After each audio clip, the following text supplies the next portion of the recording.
उत्तम नगर विधानसभा से आम आदमी पार्टी के विधायक नरेश बालियान जी हमारे साथ खास बातचीत करने के लिए मौजूद हैं। क्षेत्र में चुनावी प्रचार प्रसार लगातार किया जा रहा है, किस तरह के रुझान यहाँ से देखा जा रहा है इस वेस्ट दिल्ली से?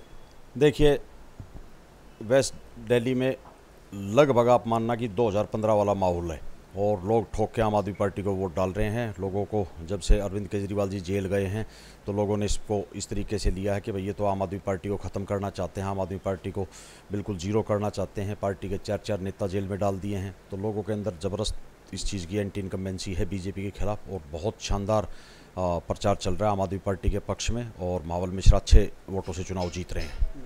महाबल मिश्रा जी जहाँ जनसभाएं कर रहे हैं या पदयात्राएं कर रहे हैं तो आप भी शामिल हो रहे हैं उसमें, तो किस तरह की ज़मीनी स्तर की समस्याएं हैं, किस तरह के निकल के आ रही हैं? क्योंकि यहाँ से 2 बार सांसद रह चुके हैं बीजेपी के प्रवेश वर्मा जी। देखिए, प्रवेश जी का ये था कि प्रवेश जी कभी क्षेत्र के अंदर आए नहीं, बहुत ज़्यादा नेगेटिविटी थी प्रवेश जी की। तो भारतीय जनता पार्टी ने अपना कैंडिडेट बदल दिया और ये सोच के कैंडिडेट बदला कि भाई कोई एंटी इनकम्बेंसी खत्म हो जाएगी, नहीं तो टिकट काटने का कोई दूसरा कारण तो था नहीं। तो प्रवेश जी की क्षेत्र के अंदर प्रेजेंस बिल्कुल जीरो थी। और महाबल मिश्रा का ये है कि महाबल मिश्रा जी 3 बार MLA रहे हैं, सांसद रहे हैं, पार्षद रहे हैं और सांसद हारने के बाद भी 2014 के बाद भी लगातार निरंतर क्षेत्र के सुख दुख में हमेशा खड़े रहे हैं। जब कभी कोई किसी का छोटे से छोटे कार्यक्रम में भी महाबल जी की प्रेजेंस रही है तो बहुत पॉजिटिव पॉइंट है उनका कि लोग जानते हैं कि भी महाबल मिश्रा जी ग्राउंड के आदमी हैं, किसी समय भी मिल सकते हैं, किसी समय भी घर जा सकते हैं, बुला सकते हैं। तो ये एक पॉजिटिव महाबल जी के प्रति लोगों के अंदर है। तो मुद्दे क्या क्या रहने वाले हैं? देखिए, मुद्दे केवल मुद्दा ये है कि भाई ये भारतीय जनता पार्टी LG दिल्ली के अंदर काम नहीं करने दे रहे। मान लीजिए कोई हमारी फाइल है जो 1 महीने में क्लियर हो क्या नहीं, उनको अननेसेसरी 6 महीने के लिए रोक रहे हैं और लोग इन बातों को समझ रहे हैं कि भाई ये भारतीय जनता पार्टी किस तरीके से आम आदमी पार्टी को परेशान कर रही है। तो वो मुद्दा है कि भाई अब की बार बीजेपी अगर MLA भी आम आदमी पार्टी, काउंसलर आम आदमी पार्टी और सांसद भी आम आदमी पार्टी का होगा तो निरंतर क्षेत्र के अंदर विकास ज़्यादा होगा, इसमें कोई दो राय नहीं है। क्योंकि जो काम 1 महीने में होना है वो जो उसको 6 महीने लग रहे हैं तो वो काम जल्दी होंगे और लोगों की समझ में, दिल्ली में लोग बहुत समझदार हैं, पढ़े लिखे लोग हैं और आम आदमी पार्टी को वोट करेंगे। महाबल मिश्रा और कमलजीत सहरावत के बीच में टक्कर है। कमलजीत सहरावत जी का कहना है कि वो एक पढ़ी लिखी हैं और साथ साथ वो यहाँ से पूर्व मेयर भी रह चुकी है। तो आपके हिसाब से बेहतर कौन है और कैसी टक्कर रहने वाली है इस सीट पे? देखिए, 15 दिन के अंदर आप देखिए, जिस दिन से अरविंद केजरीवाल जी जेल से छूटे पूरी दिल्ली का माहौल बदल गया है, पूरी दिल्ली का माहौल बदला। और कमलजीत जी मेयर भी रही हैं और महाबल जी सांसद भी रहे हैं। तो महाबल जी की प्रेजेंस जो है ना, मैं बताऊं जिस तरीके से क्षेत्र के अंदर उन्होंने काम किया है, क्षेत्र में लोगों के सुख दुख में आए हैं, वो एक पॉजिटिव लोग सोचते हैं कि महाबल जी को देखे हुए हैं, पहचाने हुए हैं, पहले लोगों के बीच रहे हैं। तो वो एक महाबल जी का पॉजिटिव है और उस पॉजिटिव को लेकर उस पॉजिटिव की कोई काट नहीं है किसी के पास भी।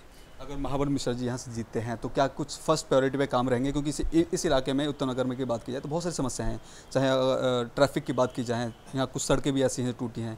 तो ऐसे क्या फर्स्ट प्रायोरिटी पे आप लोगों के काम रहेंगे जो जनता के लिए आप करेंगे? देखिए, सबसे बड़ा मुद्दा है एक ये ट्रैफिक जाम का उत्तम नगर वाला। और महाबल जी सांसद बनेंगे, आम आदमी पार्टी की सरकार अगर गठबंधन की सरकार बनती तो सबसे पहले हम लोग इस ट्रैफिक जाम वाली जो समस्या है, क्योंकि उत्तम नगर टर्मिनल से द्वारका मोड़ तक पहुंचने में लगभग पीक आवर में 1 घंटा लग जाता है।